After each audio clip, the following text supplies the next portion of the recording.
नमस्कार, राज की बात में आपका स्वागत है। सैफ अटैक कांड में मुंबई पुलिस अब एक एक करके इस पूरे खान परिवार तक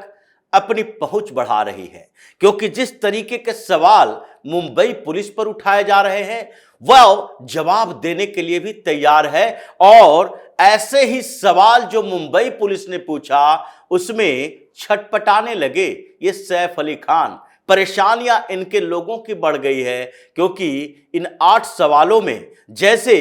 खान परिवार कुछ छिपा रहा है ऐसा संकेत मिलने लगा।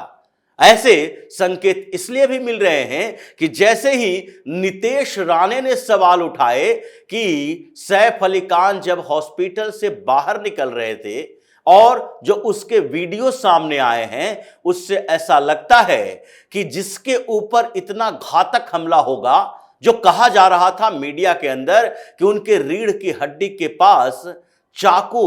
घोंपा गया था, चाकू का एक बड़ा सा अंश यानी 2 से 2.5 सेंटीमीटर अंदर में था, स्पाइनल कोड में परेशानी हो सकती थी, गर्दन के पास चाकू लगे हुए थे, 6 वार किए गए हैं। ऐसे हालात में जो आईसीयू में भर्ती, इतने ऑपरेशन, हार्ट स्पेशलिस्ट वहां जुड़ा हुआ है और जो हॉस्पिटल ने मेडिकल बुलेटिन में बताया था उससे तो ये लगता नहीं है कि ऐसे घातक अटैक के बाद कोई व्यक्ति ऐसे सिंपल तरीके से बाहर निकलता हुआ दिखाई पड़ेगा। उसके शरीर पर वो घातक हमले के प्रमाण नहीं दिख रहे थे। उसके बाद क्या हुआ? उसके बाद सोशल मीडिया पर कुछ फोटो जारी करने शुरू हो गए। ये खान गैंग का प्रोपेगेंडा था, क्योंकि ये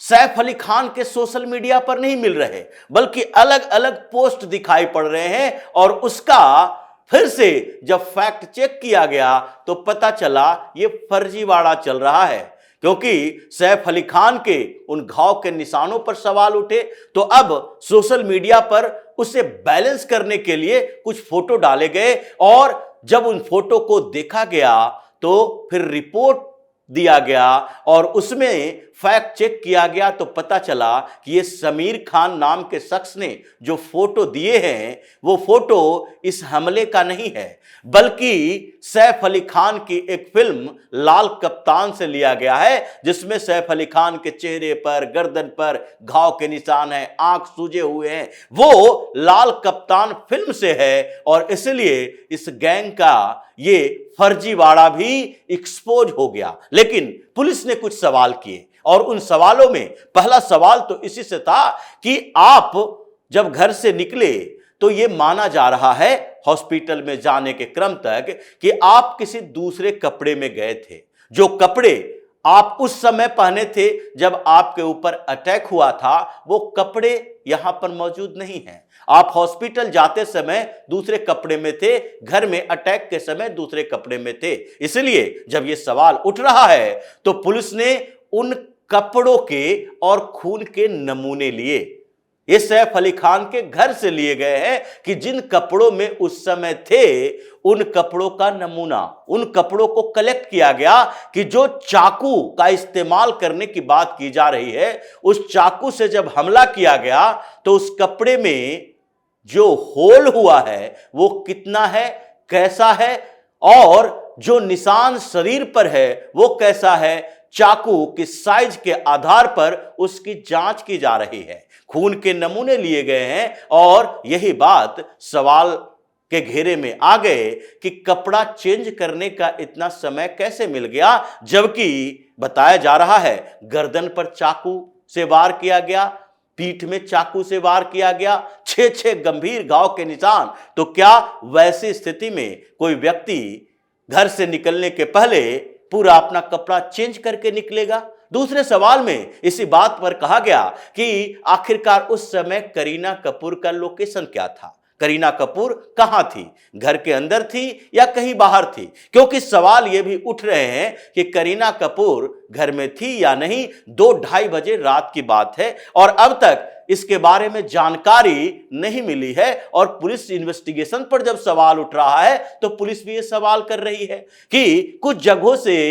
पुलिस के अंदर ही यह पता चल रहा है कि करीना कपूर उस समय घर के अंदर ही थी, और अगर घर के अंदर थी तो वो साथ में हॉस्पिटल क्यों नहीं गई। ये दूसरा सवाल भी उठ रहा है कि अगर घर के अंदर थी तो हॉस्पिटल क्यों नहीं गई, और अगर कुछ छिपाया जा रहा है सच्चाई को तो वो सच्चाई है क्या। उसके बाद तीसरे सवाल में उन मेड से पूछा गया कि आखिरकार वो जब अंदर आया तो उसके बाद सबसे पहले उसे किसने देखा, कैसे देखा, किस अवस्था में देखा, और सैफ अली खान अकेले घर से बाहर निकले, यानी कि अपने कमरे से बाहर निकले, उस कमरे में और कौन था, क्या करीना कपूर भी उस कमरे में थी। ये सारे जो सवाल हैं वो खान परिवार से किए जा रहे हैं। उसके बाद सवाल तो और उठ रहे हैं क्योंकि शरीफ उल इस्लाम शहजाद, ये जो मोहम्मद शरीफ उल इस्लाम शहजाद जो बांग्लादेश से यहां आया, वो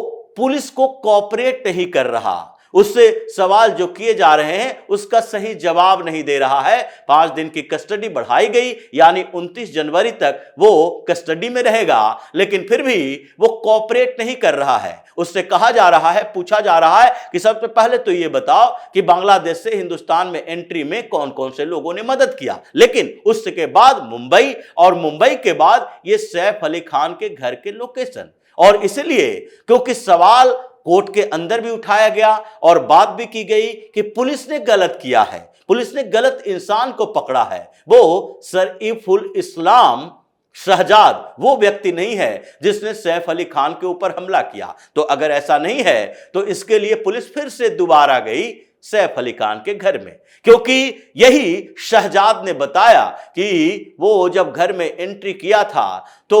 आगे उसने जूते खोल दिए थे, तो उसके बाद उसके फुटप्रिंट लिए गए, और जहां जहां उसकी बात की जा रही है उसके फिंगरप्रिंट भी लिए गए, और उसके बाद फेशियल रिकॉग्निशन की बात भी की जा रही है कि ये सारी जांच की जाएगी और फिर पता चलेगा ये वही आदमी है या फिर कोई और है, या इस अटैक के पीछे वजह कुछ और है, तथ्य कुछ और है, और छिपाया जा रहा है। सच्चाई अभी बाहर आने में समय लगेगा। इन्वेस्टिगेशन की दिशा सैफ के घर की तरफ बढ़ रही है और उनके घर से सवालों के बौछार हो रहे हैं। छटपटाहट इस बात के लिए है कि अगर इसमें सच्चाई नहीं है, घर के अंदर कुछ हुआ है और बाहर कुछ और हुआ है, और इसे जो सीन रिक्रिएट किया पुलिस ने उसमें भी कुछ और सवाल उठे हैं, क्योंकि सैफ अली खान ने जो बयान दिया कि घर से बाहर निकलते हुए उसने उस चोर को पकड़ने की कोशिश की, और जब पकड़ा तो उसके बाद उसने दनादन चाकू से कई बार उनके शरीर पर किए, और सवाल इस पर भी किया गया कि वो किस जगह पर खड़ा था, किस तरफ से आप आए, आपने उसे पीछे से पकड़ा, आप उसके सामने से आए, और वो किस पोजीशन में था, और उसके बाद वो व्यक्ति जो दिखाई पड़ रहा है जिसे गिरफ्तार किया गया है वो इतने कद काठी और शरीर के बनावट में इतना मजबूत नहीं है कि अगर पीछे से सैफ अली खान जैसे एक बॉडी, बेहतर बॉडी वाला व्यक्ति, और जो सिनेमा में काम करते हैं, एक्टिंग करते हैं, कुछ प्रैक्टिस इनके छोटे मोटे एक्शन सीन के भी रहते हैं, तो ऐसे में क्या वो व्यक्ति को, उसको अगर पीछे से जकड़ लिया जाएगा तो उसके हाथ चल सकते हैं, क्योंकि घाव के निशान जो बताए जा रहे हैं वो गर्दन पर, यानी कि उसकी हाइट और इनकी हाइट में डिफरेंसेस क्या है, और गर्दन तक उसका हाथ कैसे पहुंचा, उस गर्दन के बाद पीठ तक उसका हाथ कैसे पहुंचा, अगर पकड़ लिया तो फिर कब छूटा, और छूटने के बाद और जो वहां पर बैठे लोग थे, यानी कि घर के 2-3 मेड, उसके बाद दूसरे लोग, ये सारे कहां थे जो अगर एक बार पकड़ लिया गया और उसके बाद वो छटपटाहट में चाकू इधर उधर भी किया तो दूसरे लोगों ने सैफ अली खान का सहयोग क्यों नहीं किया। मेड जो कह रही है कि उनके हाथ में, उसके हाथ में खरोच लगा, उसके दूसरे जगहों पर कोई घाव के निशान क्यों नहीं है, उन लोगों पर हमला क्यों नहीं किया गया। सैफ अली खान के 2 बच्चे उसी घर में थे, और जिस रूम की बात की जा रही है उस कमरे के अंदर उनका ही बेटा बैठा हुआ था, सोया हुआ था, और उसी में चोर जो कहा जा रहा है शरीफ उल इस्लाम वो चोरी करने के लिए गया था, उसी में एंट्री किया और वहां मेड के साथ वो था। जब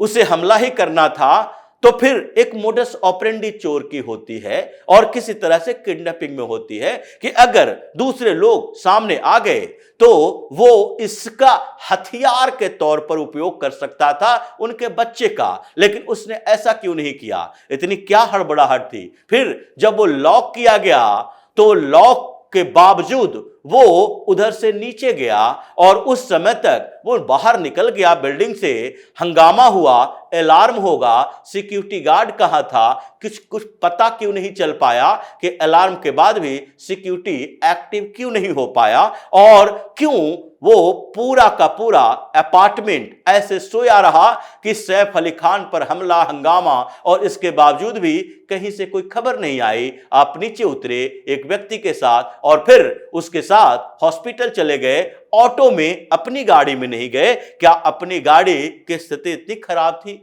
एक भी गाड़ी नहीं थी? क्या कोई ड्राइव करने वाला नहीं था या फिर आपका ड्राइवर वहां नहीं था? आपके आसपास में सिक्योरिटी नहीं थे? क्या स्थितियां थी जो ऑटो लेना पड़ा? ये कई सवाल ऐसे उठ रहे हैं और मुंबई पुलिस एक एक सवाल का जवाब ढूंढ रही है और कह रही है कि जिस तरीके से इसमें इन्वेस्टिगेशन की दिशा बढ़ी है उसमें कई और बड़े खुलासे होना बाकी है और उन खुलासों के बाद पता नहीं किसके ऊपर उंगली उठती है, घर में, बाहर में या फिर कहीं और। क्योंकि अगर हमला करने वाला वही है तो भी सवाल यही उठता है कि उसने ऐसा किया क्यों, ऐसे जगह पर गया कैसे, उसको पूरा आइडिया कैसे मिला, फ्लैट के अंदर का लोकेशन कैसे मिला, उसका पूरा ढांचा कैसे मिला, किस रूम में क्या खुलता है, कहां बाथरूम है, कहां टेरिस है, ये सारी जानकारी कैसे मिली, इन सब का जवाब मिलेगा। और मुंबई पुलिस अभी छोड़ने वाली नहीं है क्योंकि ये मामला